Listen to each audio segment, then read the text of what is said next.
It wasn't until I brought home a pitiful girl from the orphanage to be my sister that the way my aloof wife, my partner in a business marriage, looked at me changed. She suddenly started coming home every day, transforming from an ice queen into a clingy little wildcat, teasing me until my heart raced out of control. Just as I was indulging in these sweet perks, she pinned me against the wall with red-rimmed eyes. "Hey Ning, you can only belong to me. My name is Ning Tion. I am a CEO of the Ning Group. My marriage is a business alliance. My wife, Lu Rian, is the daughter of the Lu family. We have been married for 2 years, treating each other with polite distance. She is beautiful and independent, like a flower on a high peak. We were both busy and rarely interfered in each other's lives. Until a month ago, when a business collaboration took me to an orphanage. That was where I met Bai Ruobing. She was 18, just barely an adult, curled up in a corner like an abandoned kitten. The director said she was smart and had excellent grades, but she was withdrawn and unwilling to be adopted. For some reason, seeing her clear yet stubborn gaze stirred something in my heart. I was reminded of my own lonely and helpless younger self. "Would you like to come with me?" I crouched down, trying to keep my voice gentle. "I can support you through college and give you a home." She looked at me for a long time, long enough that I thought she would refuse. Finally, she nodded slightly and placed her hand in my palm. It was very cold. I brought Bai Ruobing home. I arranged for her to stay in a guest room on the second floor. "This is your home from now on," I told her. "You can call me Brother Ning." She lowered her head and responded softly, Ning." I was slightly stunned, but I didn't correct her. Lu Ruyan didn't ask many questions about my decision to bring an 18-year-old girl home. She merely glanced indifferently at Bai Ruobing, said, "You can decide on household matters," and paid it no further attention. I thought this was just a small interlude in life. I didn't expect it to be the start of a storm. Bai Ruobing was very dependent on me. When I got off work, she would be the first to run to the door, looking up at me with her small face. "Hey Ning, you're back." During my work breaks, she would carefully bring over a cup of tea she had just learned to brew. Her eyes were timid, holding a hint of ingratiation. Ning, das te eat. Is it too bitter?" Her health didn't seem very good. Her complexion was always a bit pale. Occasionally, she would cough softly in front of me, and when I asked with concern, she would quickly wave her hand and say she was fine. "I'm just a little tired. I'll be fine after a rest. Don't worry, Ning." That fragile yet determinately strong appearance of hers really made it easy to soften one's heart. I tried my best to play the role of a reliable older brother, caring about her studies, looking after her life. I didn't notice the subtle changes in the house. It was Lu Ruyan who first noticed something was amiss. She suddenly started coming home earlier, and instead of going straight to the master bedroom or study like before, she would sit in the living room, as if waiting for something. When I returned home to face Bai Ruobing's welcome, Lu Ruyan would appear at just the right moment. She no longer wore her severe business suits, but had changed into soft loungewear that outlined her fine figure. "You're back." She walked up to me and naturally reached out to loosen my tie. Her movements were gentle, accompanied by a faint, elusive fragrance. Her fingertips would occasionally brush against my neck, sending a subtle shiver through me. My body stiffened slightly. This wasn't like her. "Ruyan." She looked up at me, her eyes shimmering with a kind of allure I had never seen before. "What's wrong? Isn't it normal for a wife to help tidy up when her husband comes home from work?" She leaned in very close. Her voice was pitched low, meant only for the two of us, like a cat retracting its claws to tease someone with its soft fur. My heart skipped a beat. Bai Ruobing stood to the side, watching us. She bit her lip, her face seeming to grow even paler. She gently tugged at the hem of my shirt. "Hey Ning, I feel a bit dizzy." I instinctively turned to look at her. "What's wrong? Did you skip a meal again?" Lu Ruyan's movements paused. She looked at Bai Ruobing's hand clutching my shirt, her gaze turning slightly cold. But when she looked back at me, she resumed that lazy smile, armed with hidden hooks. "Is little sister feeling unwell? Should we call the family doctor to take a look?" Although she spoke words of concern, her tone was indifferent. Bai Ruobing shrank behind me, whispering, "No need, Sister Ruyan. I'll be fine after some rest. I don't want to trouble Ning." After that, Lu Ruyan's behavior became even more proactive. When I was reading, she would sit opposite me, doing nothing, just resting her chin in her hand and watching me.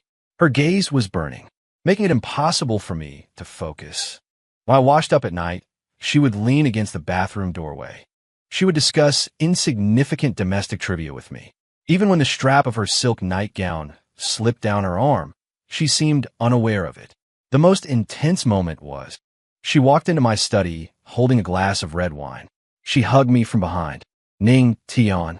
Her cheek pressed against my back, her voice carrying a trace of lazy intoxication. Shouldn't we start acting like a real married couple? The documents in my hand almost fell to the floor. All the blood in my body seemed to rush to the top of my head. This sudden benefit left me both confused and unable to resist. I almost drowned in her uncharacteristic passion. Until that afternoon, I finished my meeting early and went home. Opening the door, I saw Bai Ruobing slumped at the top of the stairs, her eyes rimmed red. Lu Ruyan stood before her, her expression cold. "What's going on?" I walked over quickly. Seeing me, Bai Ruobing's tears fell instantly. She extended her hand, revealing a tiny, almost invisible red mark on her wrist. "Ning, don't blame Sister Ruyan. I fell by myself, accidentally." Lu Ruyan sneered and crossed her arms. "I didn't even touch her."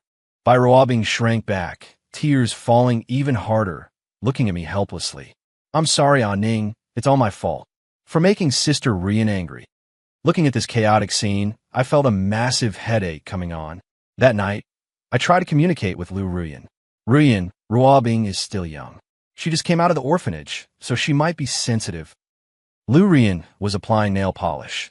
Hearing this, she paused. She looked up at me, her eyes seemingly coated in a layer of ice. "So you think I'm bullying her?" "That's not what I meant." She stood up and walked in front of me.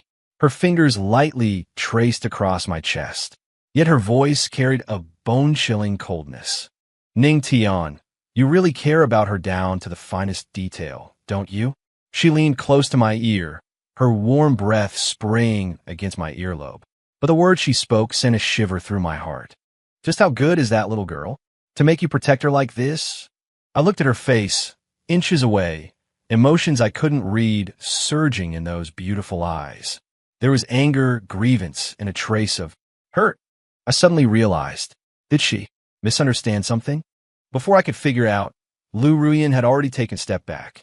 She returned to that high and mighty, cold demeanor, as if the person questioning me with jealousy just now wasn't her. "Next week is the company's anniversary gala. Remember to clear your schedule." She turned and walked toward the bedroom, leaving behind an elegant yet distant silhouette. As my husband, you need to be by my side the entire time. The door closed softly. I stood rooted to the spot, feeling a mix of emotions. My wrist seemed to still retain the sensation of her fingertips tracing it. The air was still permeated with her cold fragrance. I lowered my head and looked at my hand. I smiled helplessly. What is all this? On one side, a sister who relies on me and looks fragile and innocent. On the other, a contracted wife who suddenly changed and is acting hot and cold. I felt like I was falling into a sweet, yet thorny whirlpool. After Lu Ruyan announced that I was to accompany her to the anniversary gala, the atmosphere at home became even more subtle. Bai Ruobing seemed to become even clingier. She seized almost every moment I was home to appear by my side. "Ning, I don't know how to do this math problem. Can you teach me?" She held a workbook, looking at me expectantly. I was just about to speak. Lu Ruyan walked over elegantly, holding a plate of washed grapes. She sat naturally on the armrest of the sofa beside me, leaning her body slightly toward me. She picked up a grape and held it to my lips. "Husband, taste it. It's very sweet." Her voice was gentle, carrying a tone that brooked no refusal. I looked at her fingers inches away and the crystal-clear grape, somewhat stunned. Bai Ruobing's fingers holding the workbook tightened slightly. Lu Ruyan smiled faintly, as if she had only just seen her. "Sister Ruobing is studying? So diligent. But for this kind of problem, just ask the family tutor. Why bother your brother Ning? He's already very tired from managing the company every day." As she spoke, she pushed her fingertips forward again, almost touching my lips. "Husband, open up." I subconsciously opened my mouth. The sweet grape juice spread through my mouth. Indeed, very sweet. Bai Ruobing's face paled a little. She lowered her head and whispered, "I'm sorry, Aning. I didn't know you were so tired. I won't disturb you anymore." She hugged the workbook, turned, and ran upstairs. Her retreating figure looked somewhat frail and pitiful.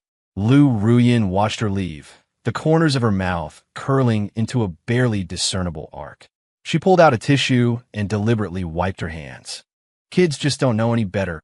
She leaned down and gently blew a breath into my ear. "Right, hubby?" The frequency with which she called me hubby had noticeably increased.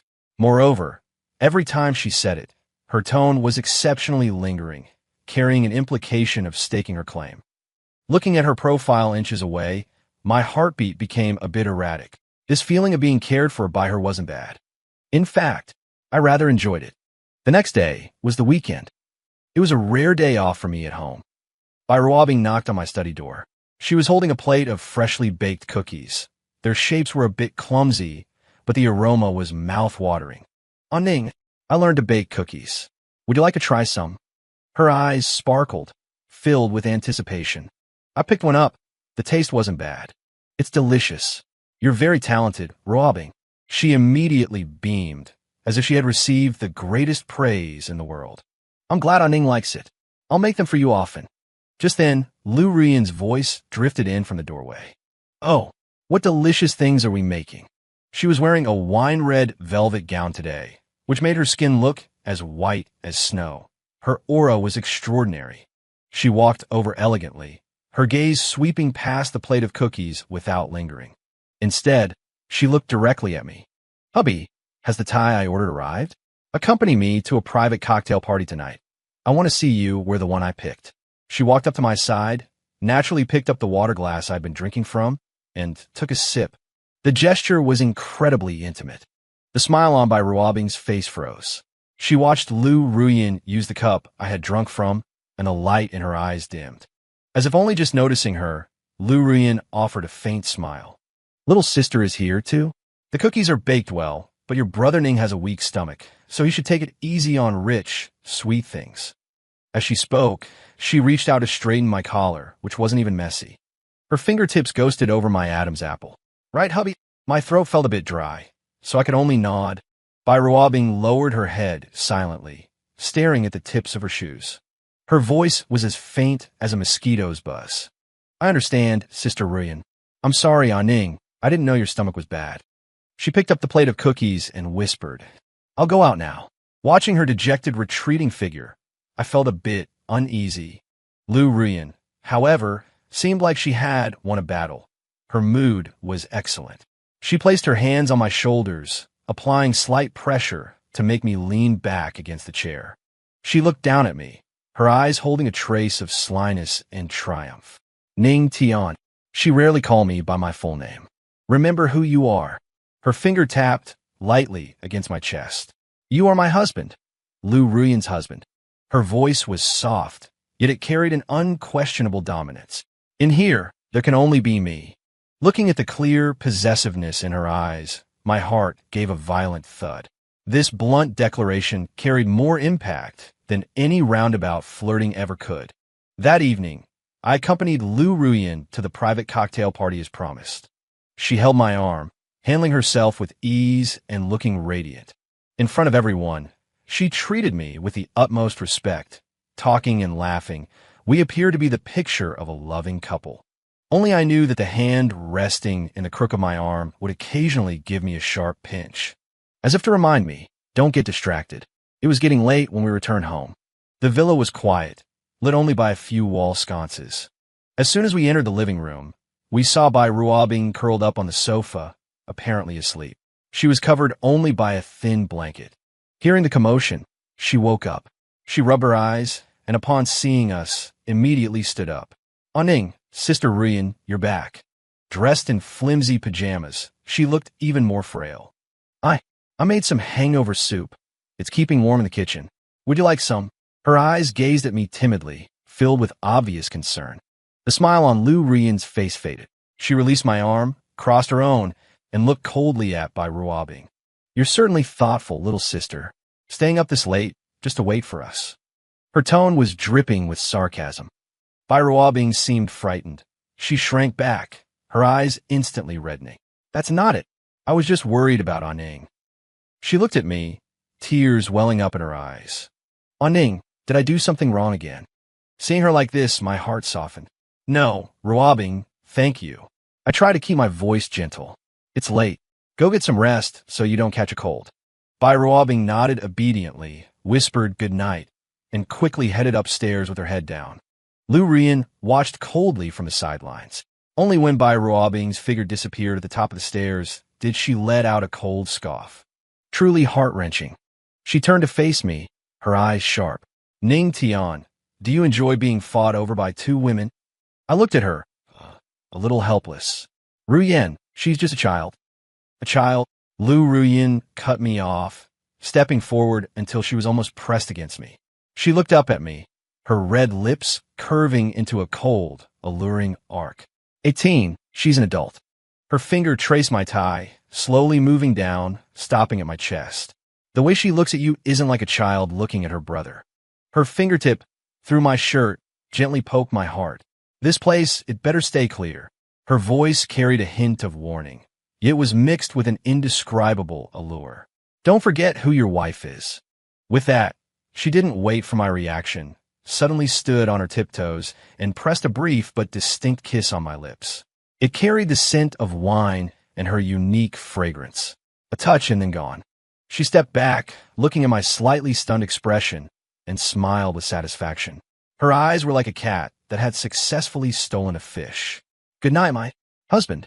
She turned, swaying gracefully as she walked towards the master bedroom, leaving me alone in the empty living room. On my lips, there seemed to linger the soft touch and faint hint of wine. The next morning, when I woke up, the touch of last night's kiss seemed to still linger on my lips. Walking into the dining room, Lu Rian was already seated there. She was dressed in an exquisite business suit, elegantly eating her breakfast. Seeing me, she looked up, her gaze calm and unruffled, as if she wasn't the one who had actively kissed me last night. Morning. She greeted me blandly and continued to look at the tablet in her hand. It was I who involuntarily felt my ears flush. Bai Ruobing was also in the dining room. Today, she wore a white dress, looking even more pure and innocent. She was carefully ladling porridge for me. Anning, it's good for your stomach to have some porridge in the morning. She gently placed a bowl in front of me, her eyes filled with anticipation. Thank you. I took the bowl. Lu Rian's gaze shifted from her tablet to Bai Ruobing. She said nothing, only picked up her coffee cup and took a slow sip. Her eyes held an air of condescending scrutiny. Bai Ruobing seemed to feel the pressure, her fingers subtly curling. She whispered to me, Anning, today, our school has a cultural performance, and I have solo dance. Can you come? Her eyes were timid, pleading. I really hope you can come. I was about to answer. Lu Rian put down her coffee cup with a crisp sound. She picked up a napkin and slowly wiped the corners of her mouth, her movements deliberate. At 3 this afternoon, the group has an important board meeting that requires your personal presence, husband. She looked at me, her tone brooking no argument. It concerns the strategic deployment for the next quarter, and all directors will be present. She specifically emphasized all directors. Bai Ruobing's face instantly dimmed. She lowered her head, twisting the hem of her dress. It's okay, Anning. Work is important. I was just asking. Her lost expression would soften anyone's heart. Lu Rian, however, seemed not to notice. She stood up and picked up her handbag. As she reached my side, she paused. Naturally, she leaned down and kissed my cheek. Husband, I'm going to the company. She straightened up, her gaze seemingly sweeping over Bai Ruobing's instantly pale face. A faint curve played at the corner of her lips. See you tonight. She turned and left, the sound of her high heels clicking on the floor, crisp and composed. Like a victorious queen, I touched the spot on my cheek where she had kissed me, feeling a strange sensation in my heart. This public declaration of her ownership caught me off guard, yet I also subtly enjoyed it. Bai Ruobing stood rooted, head down, shoulders trembling slightly. Anning. Her voice was choked. Am I? Very annoying. She looked up, her eyes red-rimmed at me. Sister Rian seems to dislike me very much. If I'm causing you trouble, I can move back to the orphanage." As she spoke, tears streamed down her face like broken pearls. Her fragile, helpless appearance squeezed my heart. "Don't talk nonsense." I sighed, pulled out a tissue, and handed it to her. "This is your home. Live here in peace." Ruyan, she just has a cold personality. She doesn't dislike you. I knew these words were a bit hollow. Ruabing took the tissue, wiped her tears, and forced a smile. I understand, Ning. Thank you." She lowered her head and whispered, "I'm going to school." Watching her lonely figure leave, I rubbed my temples. This, being caught in the middle, was not a pleasant feeling. In the afternoon, I presided over the board meeting on schedule. The agenda was important, certainly, but not so rigid that the time couldn't have been adjusted. I knew Lu Ruyan had done it on purpose. She was drawing a line in the sand, in her own way. After the meeting, I returned to my office. I received a video from Bai Ruabing on my phone. It was a clip of her pirouetting on stage in a ballet dress. Under the spotlight, she looked like a graceful butterfly, her smile pure and innocent. The caption read, "Ning, even though you couldn't make it, I still wanted to dance for you. I hope you like it." She was indeed beautiful in the video, possessing the unique vivacity of a young girl.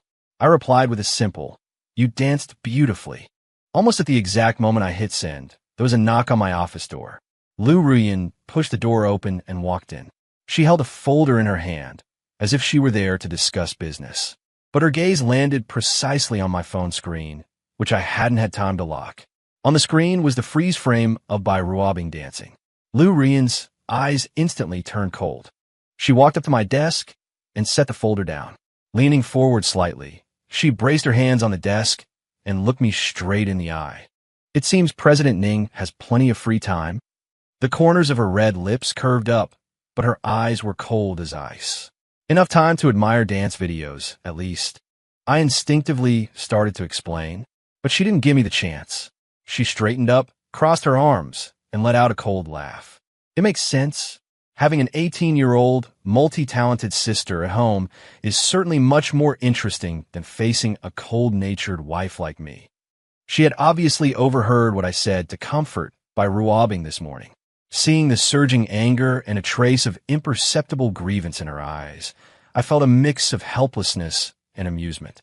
This jealous side of her was much more vivid than her usual aloof demeanor. "Ruyan, that was just..." "Don't bother explaining." She cut me off and walked around to stand in front of me. Suddenly, she reached out, grabbed my tie, and forced me to lower my head slightly. She brought her face close to mine, her breath brushing against my cheek. "Ning Tian." Staring into my eyes, she enunciated every word. "I don't care if you see her as a sister or whatever else, but you need to be clear about who is the one standing by your side." Her voice was low, laced with a dangerous seduction. "Your eyes must look only at me." With that, she abruptly released my tie and turned to leave. She stopped at the door. Without looking back, she said indifferently, "Sleep in the master bedroom tonight. I've already had your pillow and pajamas moved there." The door clicked shut. I stood there, my tie still askew from her grip. The air still held the lingering scent of her cold fragrance. I mulled over her domineering, jealous words. And that command, "Sleep in the master bedroom tonight." My heart began to beat faster involuntarily. Lu Ruyan's words, "Sleep in a master bedroom tonight," were like a stone cast into the lake of my heart, sending out ripple after ripple. For the rest of the day, I was somewhat absent-minded. While processing documents, the image of her eyes, filled with slight anger and possessiveness as she grabbed my tie, kept floating before me. As soon as the workday ended, I left the office, nearly an hour earlier than usual. Pushing open the front door, I was surprised not to see Bai Ruabing. The living room was very quiet. Lu Ruyan was sitting on the sofa, seemingly reading a fashion magazine. She had changed out of her business suit into a set of dark green silk loungewear, which made her skin look like jade. Her long hair was let down casually, softening her usual sharp edge and adding a touch of domestic languor. Hearing the door open, she looked up, her gaze resting on me. There was no surprise in her eyes, as if she had expected me to come home early. "You're back early today." Her tone was flat, revealing no emotion. "Yeah, I finished my work." I changed my shoes and sat down on the sofa opposite her. A subtle tension permeated the air. Neither of us mentioned the kiss from last night, nor did we bring up her command this morning for me to return to the master bedroom. It was like a silent game of chess. A little later, Bai Ruobing came downstairs. Her eyes lit up when she saw me, but that light quickly dimmed when she noticed Lu Ruyin sitting nearby. She was holding a beautifully packaged small box. "Ining, you're back." She walked up to me and handed me the box, her voice soft. "I passed a handmade cookie shop after school today and saw these. I remembered you said you liked the cookies I bake, so I bought some. I don't know if you like them." Her look was timid and ingratiating. I was just about to take it. Lu Ruyin closed the magazine in her hands with a soft snap. She stood up, walked leisurely over to me, and sat down right next to me. We were very close enough for me to smell the faint fragrance of her hair. She didn't even glance at the box of cookies. Instead, she reached out and naturally straightened my shirt collar. "Honey, your collar is a little crooked." Her fingertips inadvertently grazed the skin of my neck, sending a slight tingle through me. Only after finishing this motion did she seem to notice Bai Ruobing and the box in her hands. She smiled faintly, her expression polite yet distant. "Did Ruobing buy cookies again? How thoughtful." Then her tone shifted as she looked at me. "But honey, have you forgotten what the doctor said last time? You need to watch your sugar intake. It's best to avoid these sweets." As she spoke, she reached out, took the box of cookies, and casually set it aside on the coffee table. Her movements were natural, as if she were merely dealing with something insignificant. Bai Ruobing's outstretched hand froze in midair, and the smile on her face stiffened. She looked at the cookies Lu Ruyin had so dismissively set aside, her eyes slowly reddening. She bit her lip and hung her head. "I'm sorry, Ining. I didn't know you couldn't have sugar. I made a mistake again." Her voice was choked with emotion, sounding incredibly aggrieved. Lu Ruyin acted as if she hadn't heard a thing. She picked up an apple and a fruit knife, beginning to peel it methodically. Her fingers were slender and dexterous. The apple peel fell away in an even, unbroken strip. "Don't overthink it, little sister. You meant well." Her tone was indifferent. "It's just that men can be like children sometimes. They lack self-control, so we wives have to look out for them." She cut the peeled apple into small wedges, speared one with a toothpick, and held it up to my lips. "Try it. It's sweet and healthy." She looked at me, her gaze allowing no room for refusal. I looked at the apple near my lips, then glanced at Bai Ruobing, who stood nearby with her head lowered, shoulders trembling slightly. After a moment's hesitation, I opened my mouth. The apple was crisp and sweet.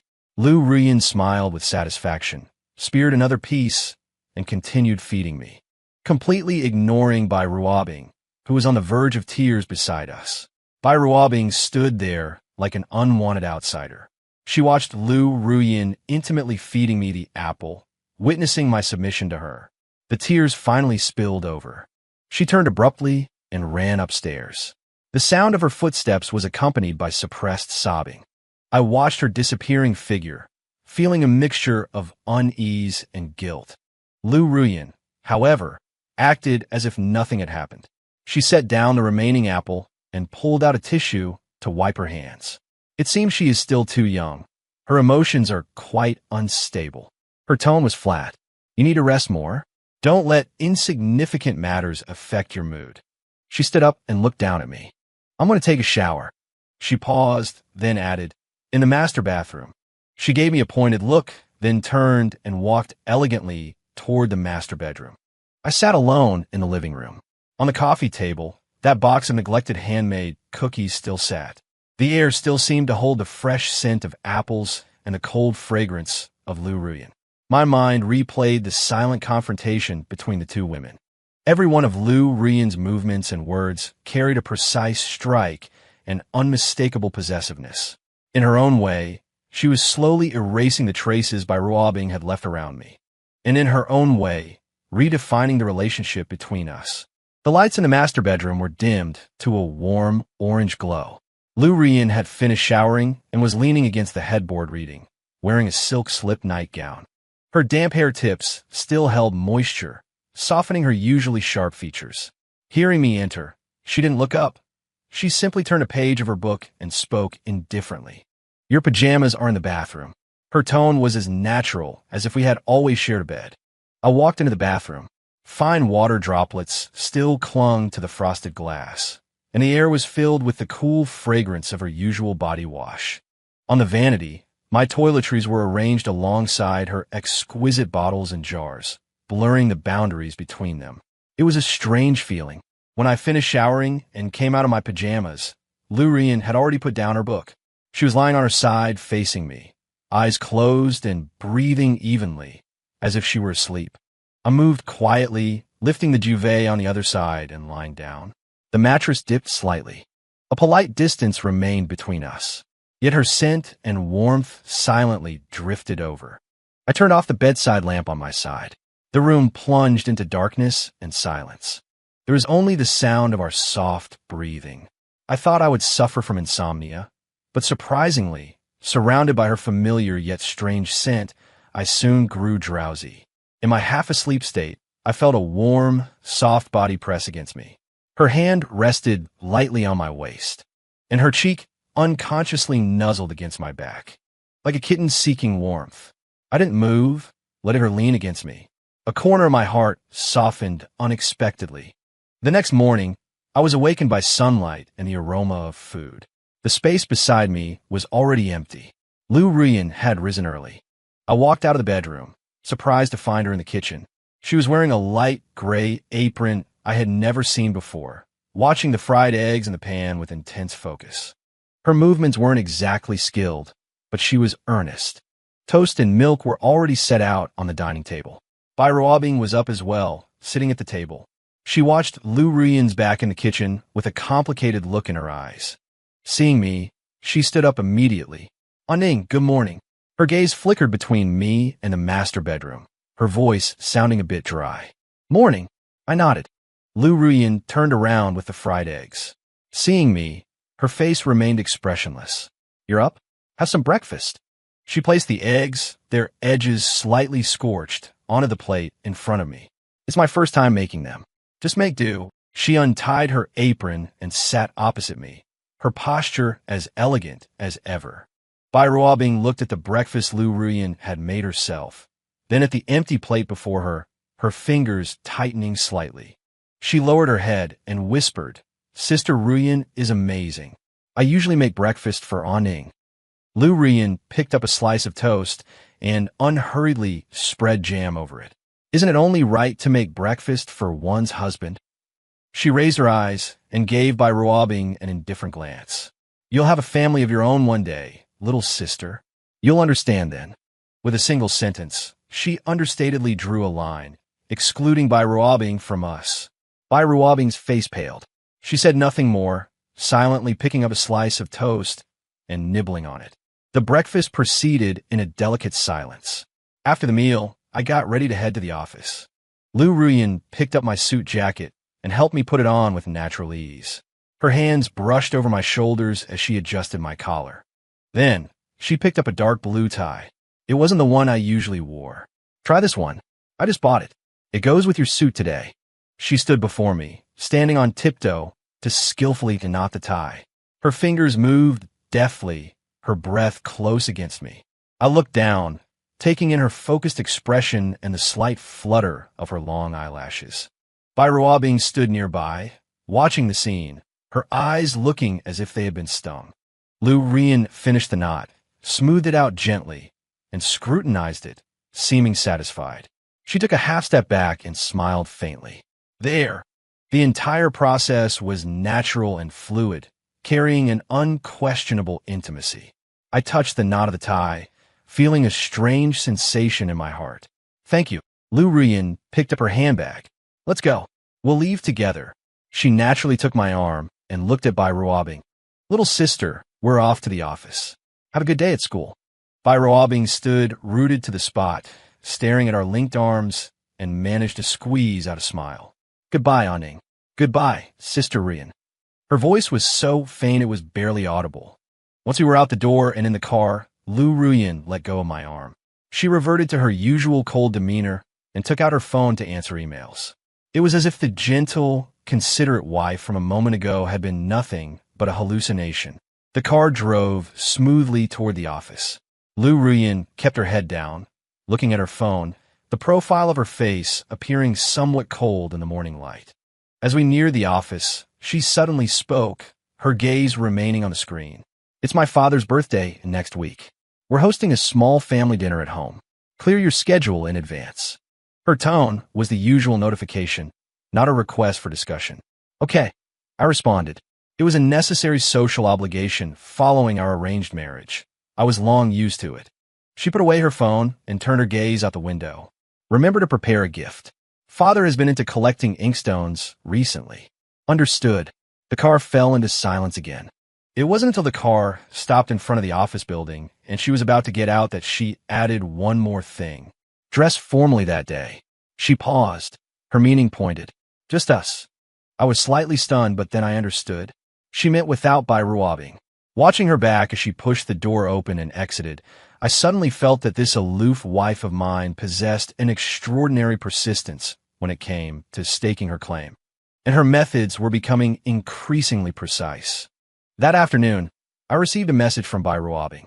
It was a photo of her standing in a shopping mall with a famous stationery store in the background. "Ning, I heard Uncle Lou likes inkstones. I happened to be at the mall and wanted to pick one out for his birthday. Which style do you think is better?" A cute emoji was attached. I looked at the phone screen and frowned slightly. Lu Ruyan had explicitly stated that this was a family dinner for just us. Bairuabing's intent with this move was becoming rather obvious. I replied, "No need to go to such expense. I will prepare the gift. You just focus on your studies." After the message was sent, there was a long silence on the other end. It wasn't until I was about to get off work that I received her reply. "Oh, I see. Ning, do you also feel like I'm just a burden?" A crying emoji followed the text. I did not reply again. After finishing the work at hand, I rubbed my temples and prepared to go home. Pushing open the study door, however, I found Bairuabing standing outside.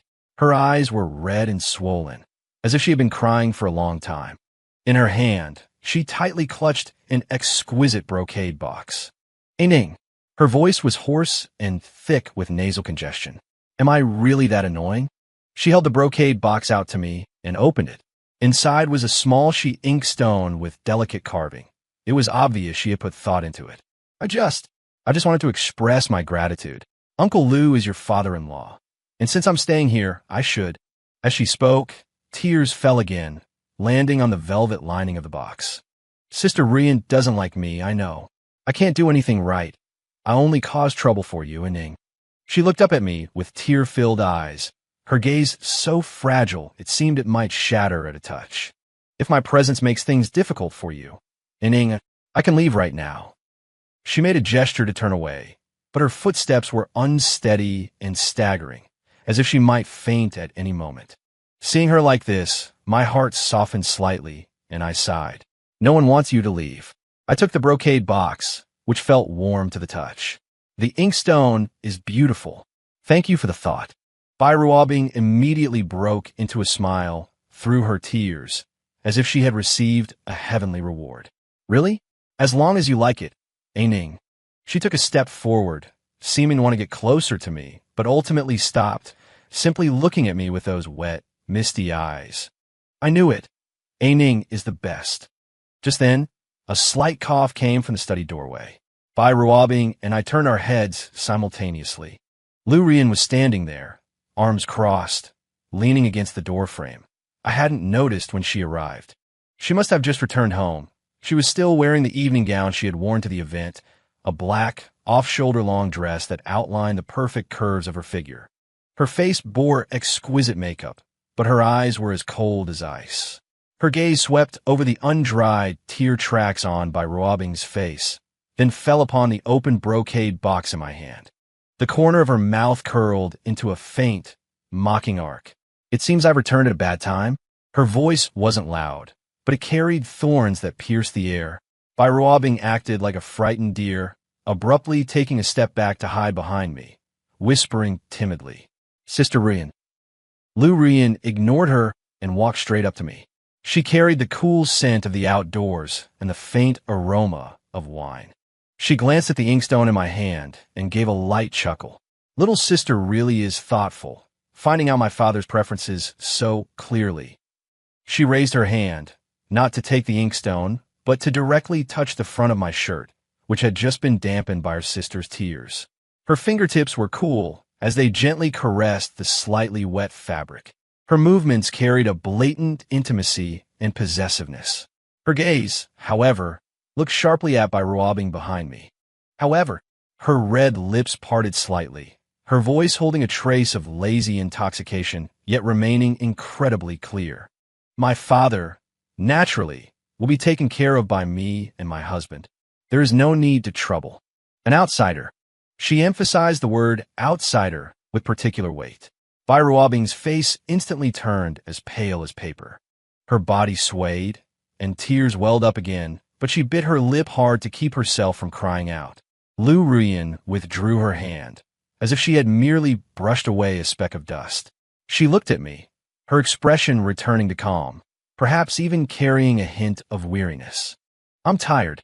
I'm going back to the room to rest. She turned, her skirt tracing an elegant arc. Reaching the doorway, she stopped without looking back, simply dropping a faint sentence. Husband, aren't you coming back to the room yet? Her voice carried a natural, unquestionable tone of urgency. I stood frozen in place, still holding the cold she inkstone in my hand. Before me was Lu Ruyan's departing figure, proud and resolute. Behind me was the sound of Ruabing's suppressed, faint sobbing.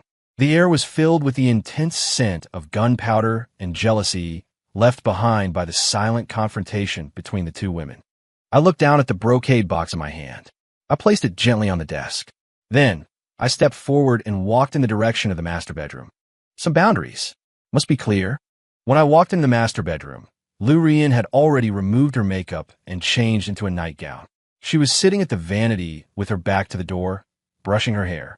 The mirror reflected her expressionless face.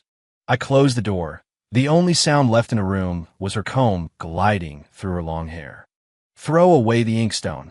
She spoke suddenly, her voice calm and rippleless. I paused, stunned. That was a gesture of Ruabing's affection. Affection. She set down the comb and turned, fixing me with a sharp gaze. In what capacity does she offer this affection? A distant relative adopted by the Ning family? Or the god-sister you, Ning Tian, decided to claim? She stood up and walked toward me, step by step. A faint post-bath fragrance lingered around her. Ning Tian, don't play dumb. She looked up at me, her eyes holding a piercing, all-knowing coldness. The way she looks at you is not how a sister looks at a brother. Her finger tapped lightly against my chest. She is provoking me, using her youth, her tears, and her so-called fragility. I caught the hand resting on my chest. It felt slightly cool to the touch. She's just an 18-year-old child. She just left the orphanage and feels insecure. Lu Ruyan let me hold her hand, the corner of her mouth curling into a sarcastic arc. 18 years old, yet she already knows how to exploit a man's sympathy. She leaned in close, her breath brushing against my jawline. And you see it clearly, yet you still indulge her. Her other hand caressed my cheek, her fingertips cool. Is it because you enjoy the feeling of being needed? My husband. She spoke those last two words with deliberate lightness, yet they carried the weight of 1,000 pounds. I looked into her eyes, inches from mine. There was anger, dissatisfaction, and a trace of something I had deliberately ignored. Care. I'm not indulging her. I sighed. I just feel sorry for her. Sorry for her. Lu Ruyan let out a soft laugh, though her eyes grew colder. There are plenty of pitiful people in this world. Why don't you just move the entire orphanage into our home? She pulled her hand free, stepped back, and crossed her arms. Tomorrow, I'll have my assistant contact a reputable international boarding school. The environment is excellent. The management is strict, and it will be perfect for her to focus on her studies. She used a tone of finality, leaving no room for negotiation. I frowned. Ruyan, isn't that a bit too? Too what? She cut me off, her gaze sharp. Too heartless? Or does it ruin your fun of keeping a mistress tucked away? Her words were becoming cutting. Ning Tian, our marriage isn't just about two people. It concerns both the Lu and Ning families. She walked to the window, staring out at the heavy night. I don't want some insignificant person causing ugly rumors. Her silhouette under the light seemed aloof, yet bore a trace of imperceptible fatigue. Watching her, I suddenly realized that her recent transformation, her assertiveness, her jealousy, wasn't just about robbing. It was also because of what this marriage represented, the family ties and dignity that cannot be easily severed. The next morning, the atmosphere at the dining table was exceptionally heavy. Robbing's eyes were swollen like walnuts. She had obviously cried all night. She kept her head down, sipping her milk in silence. Lu Rian, on the other hand, acted as if nothing had happened, eating her breakfast elegantly and occasionally confirming my work schedule for the day. "All right," she said, as if suddenly remembering something. She set down her coffee cup and looked at Robbing. "Sister Robbing, considering your college entrance exams are coming up, Ning Tian and I discussed it and feel you need a quieter environment for your studies." Robbing's grip on her cup tightened violently, her knuckles turning white. She looked up at Lu Ruyan in disbelief, then quickly cast a pleading look at me. Her eyes were filled with panic and fear. Lu Ruyan pretended not to notice and continued in a flat tone. "We found an excellent boarding school for you. You can complete the enrollment procedures this weekend." "No, I won't." Robbing shot up from her chair, knocking over her milk cup. The white liquid spilled across the table. Her face was deathly pale, her whole body trembling. "Ning, I don't want to go to boarding school. I don't want to leave here. Please." She rushed over to me and grabbed my arm, tears streaming down her face. "Ning, don't drive me away. I'll be good, I promise. I'll never make Sister Rian angry again. Don't send me away." She was sobbing so hard she could barely breathe, looking as fragile as a withered leaf in the wind. Seeing her like this, I felt a tightness in my chest. "Robbing, calm down. This is just for the sake of your studies." "It's not for my studies." Robbing screamed, cutting me off. She pointed at Lu Ruyan, her eyes filled with resentment. "It's her. She can't stand me. She wants to kick me out." Lu Ruyan watched her coldly, saying nothing, her eyes holding a hint of disdain. "Ning." Robbing gripped my arm tightly, her fingernails almost digging into my flesh. "You promised to give me a home. You said this was my home. You can't go back on your word." Her voice was shrill, filled with desperate accusation. I looked at her hysterical state, then glanced at Lu Ruyan, who was watching coldly from the side. For a moment, I didn't know how to respond. Lu Ruyan slowly stood up and dabbed the corners of her mouth with a napkin. She walked over to Robbing, towering over her. "Home." Her red lips parted slightly, her voice as cold as ice. "This is my and Ning Tian's home." Her gaze swept over Robbing's hand clutching my arm, her eyes sharpening. "Let go." Robbing was intimidated by her imposing presence, and her grip subconsciously loosened. Lu Rian reached out. Her movement seemed gentle, yet carried a force that brooked no refusal as she brushed Robbing's hand off my arm. Then, she linked her arm with mine and pulled me back a step, putting distance between us and Robbing. She looked at the pail, teetering Robbing, and spoke clearly, enunciating every word. "Remember your place, and remember his. My husband is not someone you should be coveting." With that, she didn't spare Robbing another glance. She turned, holding onto my arm. "Let's go, honey. We're going to be late." Her voice had returned to its usual calm, as if the sharp-tongued woman from moments ago had been someone else entirely. As she led me toward the door, I couldn't help but look back. Robbing was still standing there, her head lowered, her long hair obscuring her expression. Only her tightly clenched, slightly trembling fists betrayed her emotions. I knew this matter wouldn't end so simply.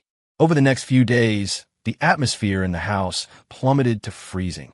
Robbing no longer actively appeared in front of me, as she used to. She kept herself locked in her room, only appearing silently for meals. She became very quiet. She stopped speaking and no longer showed that timid, fawning smile. She would just keep her head down, eat silently, and then leave quickly, like a pale shadow. But the look in her eyes when she glanced at Lu Ruyan would occasionally leak a trace of unsuppressible coldness and resentment. Lu Ruyan, on the other hand, completely ignored her existence. She seemed very satisfied with the current state of affairs and became increasingly meticulously attentive toward me. This attentiveness carried a clear label of possession. In the morning, She would personally choose my tie and match my cufflinks. "This color suits you." As she stood on tiptoes to adjust it for me, her gaze would inadvertently sweep over the silent by ruabbing in the dining room. When I got off work, if I was even slightly late, her call would come right on time. "Honey, where are you? The food is getting cold." Her voice was gentle, yet it carried an unquestionable tone of checking up on me. In the evenings, she would find various reasons to keep me in a master bedroom. Sometimes it was to discuss business, other times simply to make me watch a boring movie with her. She would lean against me, a faint fragrance radiating from her body, like a cat marking its territory. I knew what she was doing. She was using this subtle, dense method to completely isolate by ruabbing from my world, and I tacitly consented to this behavior. On Friday night, Lu Ruyan had a social engagement she couldn't get out of. For once, she wasn't home for dinner. It was just me and by ruabbing at the table. She sat opposite me, eating in small bites, still silent. Halfway through the meal, she suddenly put down her chopsticks and looked up at me. It was the first time in days she had looked me in the eye. Her eyes were red, framed by dark circles. "Ining." Her voice was very soft, tinged with huskiness. "Is boarding school absolutely necessary?" Looking at her gaunt cheeks, I felt a pang of guilt. The educational environment and resources are better there. It will help you in your final sprint for the college entrance exam. "Is that so?" She smiled slightly, a bleak expression. "Isn't it because Sister Ruyan can't tolerate me?" I put down my chopsticks and looked at her. "Ruabbing, you need to focus on your studies. What I need is you." She suddenly became agitated, her voice rising and choked with tears. "Ining, you know exactly what I need. It's a home. It's someone I can rely on." Her tears fell, splashing onto the table surface. "I only have you left. Ining, don't send me away." She stood up, circled the dining table, walked over to me, and crouched down, clutching my knees. She looked up at me, her face awash with tears. "I don't need anything else. I don't even have to go to university. I just want to stay by your side. Even if it's just to look at you, that's enough." She was trembling uncontrollably as she cried, looking unbearably fragile. "Sister Ruyan doesn't love you at all. She only cares about her family, her reputation. She's just using you. And I really am." Before she could finish, the sound of the door opening came from the entryway. Ruabbing and I froze at the same time. Ruabbing hurriedly let go and tried to stand, but because she had been squatting for so long, her legs gave way, and she collapsed back on the floor. Lu Ruyan walked in. She seemed to have had a little to drink. Her cheeks were slightly flushed, yet her eyes were unusually clear and sharp. She looked at Ruabbing, who was slumped on the floor with a tear-stained face. Then she looked at me, sitting at the dining table with a slight frown. The hint of languor on her face, caused by the alcohol, vanished instantly. Replacing it was a cold, knowing mockery.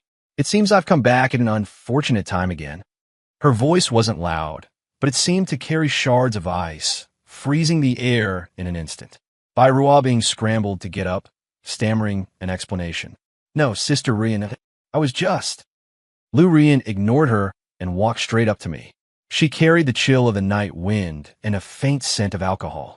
She leaned down, bracing her hands on the edge of the table, trapping me between her and the chair. Her face was very close to mine, her breath brushing against my cheek. Yet her gaze scraped over the disheveled Ruabbing on the floor like a knife. "What is little sister doing?" Her red lips curved slightly, her eyes ice cold. "Putting on a show. Playing the victim." Ruabbing's face turned instantly pale. Lu Ruyan stopped looking at her, turning her gaze back to my face. Her fingertips lightly traced my jawline, carrying a hint of danger. "Husband." Her voice was low, tinged with a slight tipsiness and a trace of barely perceptible grievance. "When I'm not home, you just let others come to our door and bully you." Her words were pointed, her eyes locking tightly onto me, as if saying, "Look, this is how she endlessly entangles herself with you." And I was the one who owed her an explanation. On the floor, Ruabbing's sobbing became suppressed and despairing. In front of me, Lu Ruyan's gaze held a searing interrogation. Caught in the middle, I clearly felt it. This war without smoke. Because of Lu Ruyan's return, it had escalated once again. Lu Ruyan's gaze seemed to have hooks, latching firmly onto me. Bai Ruobing let out a weak whimper from the floor, exceptionally clear in the silent dining room. I raised my hand and gently grasped Lu Ruyan's finger resting on my jaw. Her fingertip was slightly cool. "You've had too much to drink." I looked at her, my voice calm. Lu Ruyan's eyes flickered. She seemed not to have expected this reaction from me. She tried to pull her hand back, but I applied a little force, not letting her break free. I looked toward Bai Ruobing, who was still slumped on the floor. "Ruobing, get up." My tone brooked no argument. Bai Ruobing paused, stopped crying, and looked at me somewhat blankly. "Go back to your room," I continued. "You have school tomorrow." The rims of her eyes turned redder, her lips quivered, and she seemed to want to say something more. But under my gaze, she ultimately bit her lip, silently stood up, stumbling slightly. She didn't spare another glance at Lu Ruyan. Head down, she walked quickly out of the dining room. The sound of her footsteps faded at the top of the stairs. Only Lu Ruyan and I remained in the dining room.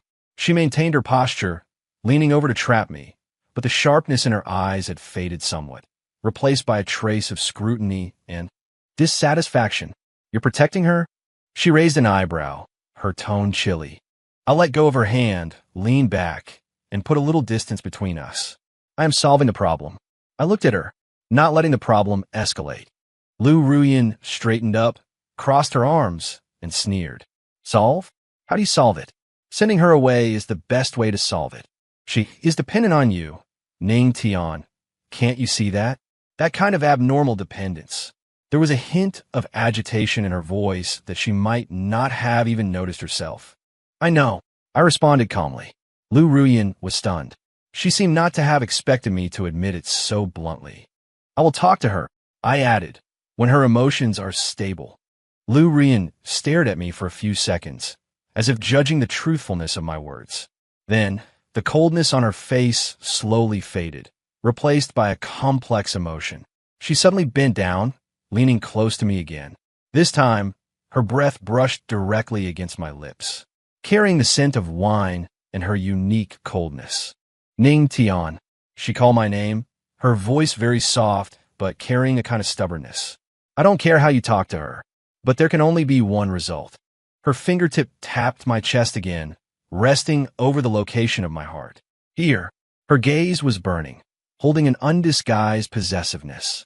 "Only I can reside here. Do you understand?" Her declaration was domineering and direct. Like a key, it unexpectedly unlocked a box deep within my heart that had been sealed for so long.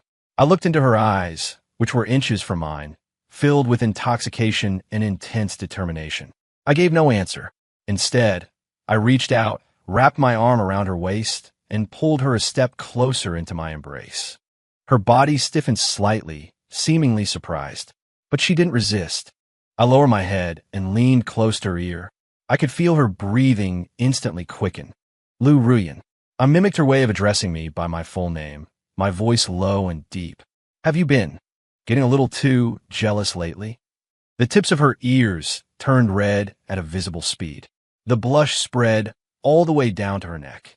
She abruptly pushed me away and stood up straight, a flash of embarrassment and annoyance crossing her face at having her secret thoughts exposed. "Who's jealous?" She glared at me, though her eyes flickered evasively. "I'm simply defending my legitimate rights as Mrs. Ning." Having said that, as if afraid I would say more, she turned and walked briskly toward the stairs. Her footsteps were even a bit frantic. At the top of the stairs, she stopped again. Without looking back, she tossed out a sentence in a stiff tone. "Don't be late for Father's birthday tomorrow." Then, she went upstairs as if she were fleeing. I sat in the dining room, looking in the direction where she had disappeared. The air seemed to still hold her scent and that trace of embarrassed agitation. I raised a hand to touch my chest. There, the rhythm of my heartbeat seemed different than before. I suddenly felt that this cold, aloof, and domineering wife of mine actually looked somewhat cute when she was jealous. The next day was Father Lu's birthday banquet. Lu Ruyan and I arrived early at the Lu family villa. Today she wore a custom-made pale lilac gown, looking elegant and poised. She held my arm, greeting the guests with a decorous and flawless smile. Only I could feel that she was holding my arm a little tighter than usual, as if she were confirming something. Father Lou was very happy to see us, and he was particularly fond of the antique inkstone Lou Ruyen presented to him, unable to put it down. Ruyen, you're getting better and better at picking things out. This inkstone wins my heart. Lou Ruyen smiled faintly and glanced at me. Ning Tian went with me to choose it. He said you would definitely like it. She cleverly shared half the credit with me, giving me plenty of face in front of others. I played along with a smile and didn't expose the truth. The atmosphere at the banquet was harmonious until the figure of Bai Ruobing appeared at the entrance. She actually came after all. She was wearing a simple white dress and no makeup. Her eyes were slightly red and swollen, making her look even more pitiful and fragile. She held a small gift bag in her hand. The smile on Lou Ruyen's face faded, and her grip on my arm instantly tightened. Her nails almost dug into the fabric of my suit. I gently patted the back of her hand, signaling her to stay calm. Bai Ruobing walked straight up to Father Lou and handed him the gift bag, her voice timid. Uncle Lou, happy birthday. This is a small token of my regard. I hope you won't mind it. Father Lou was somewhat surprised, but accepted it politely. It was a decent writing brush. Thank you, Ruobing.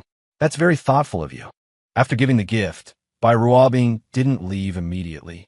She turned around and looked straight at Lou Ruyen and me. Her gaze lingered, especially on our linked arms for a moment. Then, looking as if she had mustered all her courage, she walked up to me. Ning. Her voice wasn't loud, but in the relatively quiet room, it was enough for people nearby to hear clearly. Can I have a word with you in private? Just a few sentences. In an instant, the surroundings seemed to grow significantly quieter. Quite a few gazes drifted toward us, seemingly casual but actually attentive. Lou Ruyen's body froze completely. I felt the aura around her turn cold in an instant. I looked at her tense profile, then turned my gaze to Bai Ruobing, whose face was filled with stubbornness and a sense of desperate risk. I knew I couldn't avoid it any longer. I gently extracted my arm from Lou Ruyen's grasp. This action caused Lou Ruyen to snap her head around to look at me, her eyes filled with disbelief and a trace of hurt. A glimmer of hope instantly ignited in Bai Ruobing's eyes. I gave Lou Ruyen a reassuring look, then nodded to Bai Ruobing. Okay. I led her to a relatively quiet terrace nearby. As soon as we stopped, Bai Ruobing's tears fell. Ning, I know I shouldn't have come, but I couldn't help it. She choked on her sobs. I just wanted to tell you, I really like you. Not the way a sister likes a brother.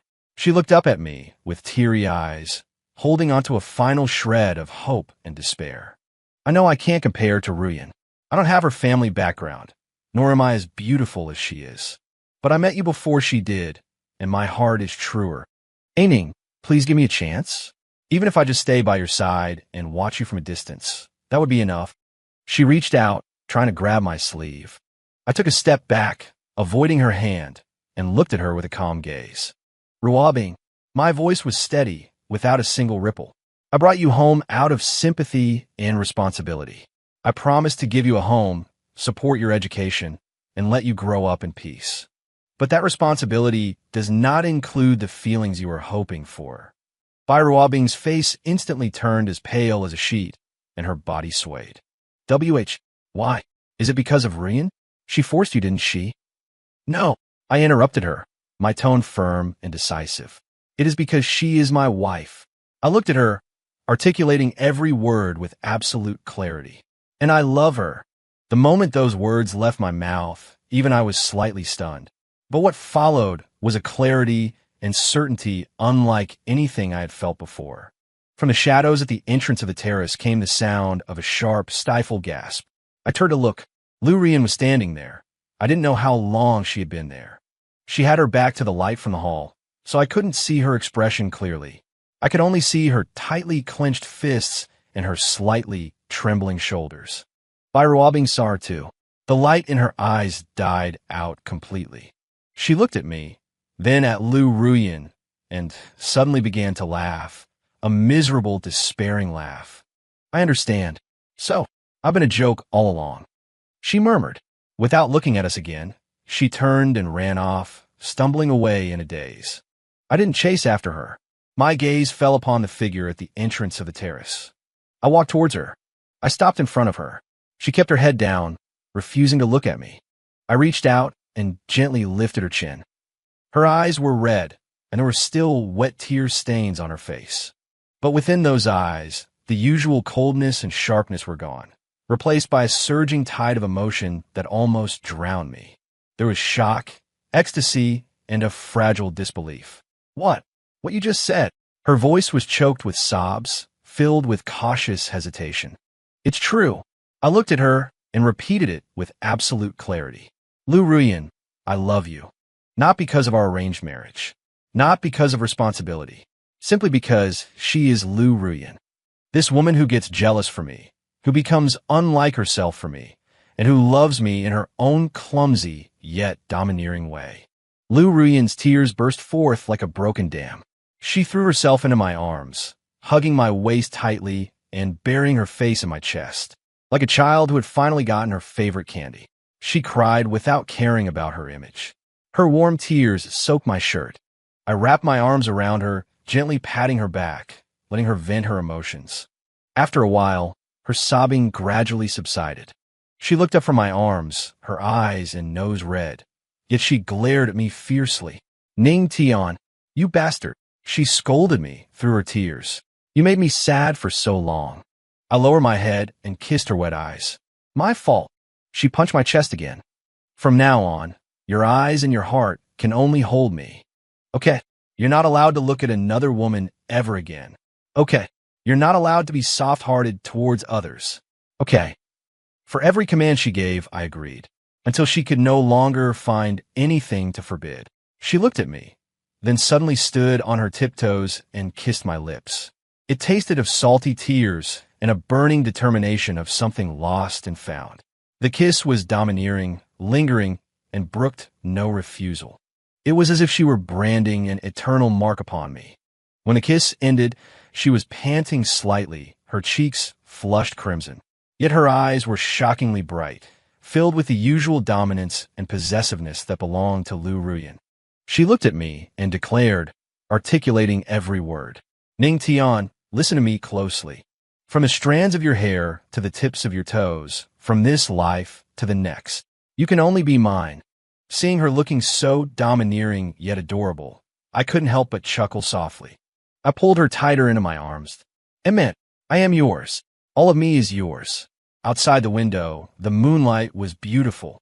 Inside the hall, the party was in full swing. But here, there was just me and my domineering wife.